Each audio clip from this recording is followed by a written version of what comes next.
Have you ever found yourself talking just a little too much? Maybe you revealed a secret you shouldn't have, or perhaps your words unintentionally caused a misunderstanding. In a world that often feels noisy and chaotic, where everyone is vying to be heard, there's a profound strength in knowing when to remain silent. We're often taught that communication is key, and it is, but the other side of that coin, the art of knowing when not asterisk to speak, is just as crucial. It's a skill that can protect us, prevent unnecessary conflict, and ultimately lead to greater wisdom. The tongue, as they say, has no bones, but it is strong enough to break a heart. And sometimes, the most powerful statement you can make is to say nothing at all. This isn't about being passive or disengaged. It's about choosing your moments with intention and understanding that silence can be a source of incredible power and protection. There's an old story that beautifully illustrates this very point. It's a tale about a farmer, his prized horse, and a seemingly insignificant goat. This story has been passed down through generations, and its message is as relevant today as it ever was. It serves as a powerful reminder of the unforeseen consequences our words can have, and why. Sometimes, the wisest course of action is to simply observe, listen, and keep our thoughts to ourselves. Let's delve into this powerful moral story of a horse and a goat and uncover the timeless wisdom it holds about the dangers of speaking too much. Once upon a time, in a quiet, sun-drenched village, lived a hardworking farmer. This farmer owned a small but thriving piece of land where he grew crops and raised a few animals. Among all his possessions, his most treasured was a magnificent horse. This wasn't just any horse. It was strong, loyal, and incredibly diligent. From dawn until dusk, the horse would toil in the fields, pulling the heavy plow, helping the farmer cultivate the land that sustained his family. The farmer loved the horse deeply, treating it not just as a beast of burden, but as a respected partner in his livelihood.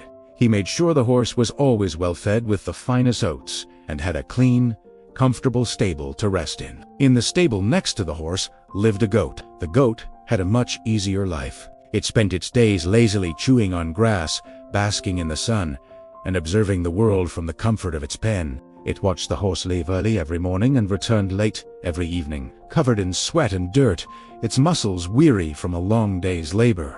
While the horse worked tirelessly, the goat simply existed, enjoying a life of leisure. Over time, the goat began to feel a strange mix of pity and a sense of superiority towards the horse. It saw the horse's hard work, not as a sign of strength and dedication, but as a sign of foolishness. The goat couldn't understand why the horse would subject itself to such a grueling routine day in and day out. One evening, as the farmer was leading the exhausted horse back to the stable, the goat decided it was time to share its wisdom. As the horse settled into its stall, letting out a weary sigh, the goat trotted over to the partition between them. "My dear friend," the goat began, its voice laced with a condescending sort of sympathy, "I watch you every day. You work so hard, from the moment the sun rises until it sets. Look at you. You're exhausted. Don't you ever get tired of this life? It's not fair that you do all the work while others, like me, get to relax." The horse, too tired to engage in a long conversation, simply nodded. "It is my duty," the horse replied softly. "The farmer depends on me, and this work is what I was bred for." But the goat wasn't finished. It leaned in closer, lowering its voice to a conspiratorial whisper. "Duty? Nonsense. You're being taken for granted. But I have an idea.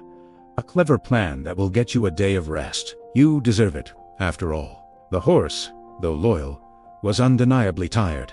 The prospect of a day's rest, a break from the relentless rhythm of the plow, was tempting. It listened, its ears twitching with curiosity as the goat laid out its cunning scheme. "Listen carefully," the goat whispered, its eyes gleaming with mischief. "Tomorrow morning, when the farmer comes to get you, don't stand up. Lie on the ground and pretend to be sick. Groan a little, refuse to eat your oats. Make it look convincing. When the farmer sees that you're unwell, he'll have no choice but to let you rest for the day. He wouldn't risk his prized horse by forcing it to work when it's ill. It's a foolproof plan." The horse considered the goat's words. The idea felt deceptive, and a pang of guilt struck its loyal heart. But the thought of a day of pure, uninterrupted rest was overwhelmingly appealing. Its aching muscles seemed to cry out for it. After a moment of hesitation, the horse agreed. "All right," it said. "I'll do as you say." The next morning, the farmer entered the stable as usual, ready for another day in the fields. But instead of finding his horse standing and ready, he found it lying on the stable floor, letting out a soft, pitiful groan.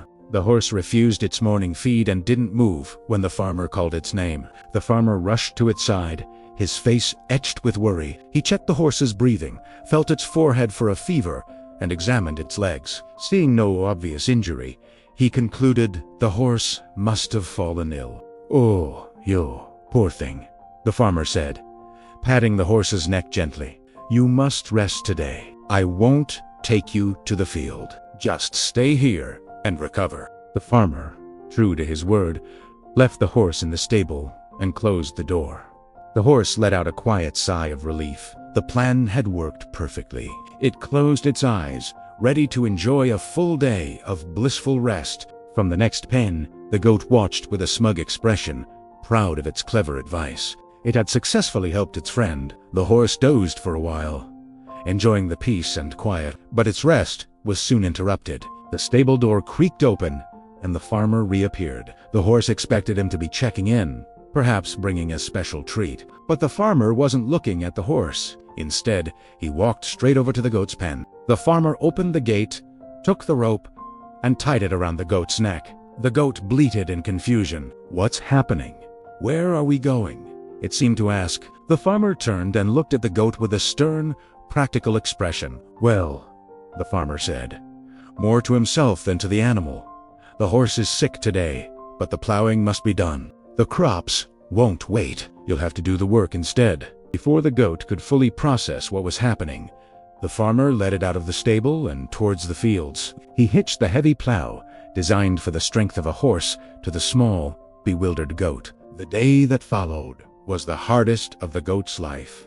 The sun beat down mercilessly. The plow was incredibly heavy, and the goat's small frame was not built for such labor. It struggled, strained, and stumbled with every step. The earth was hard, and pulling the plow through it was an agonizing task. Its hooves grew sore, its muscles screamed in protest, and its throat became parched with thirst. It thought of the horse, resting peacefully in the cool, dark stable, and a wave of bitter regret washed over it. Its clever plan, its well-intentioned but foolish advice, had backfired in the most spectacular and painful way. All it had wanted was to show off its intelligence, but it had ended up taking the horse's place in a day of grueling, back-breaking work. When evening finally fell, the farmer unhitched the exhausted, trembling goat and led it back to the stable. The goat collapsed in its pen, every inch of its body aching. It could barely move. A little while later, the horse, now feeling rather guilty, walked over to the partition. "Thank you for the advice, my friend," the horse said, though its voice was tinged with remorse. "I had a wonderfully restful day, all thanks to you."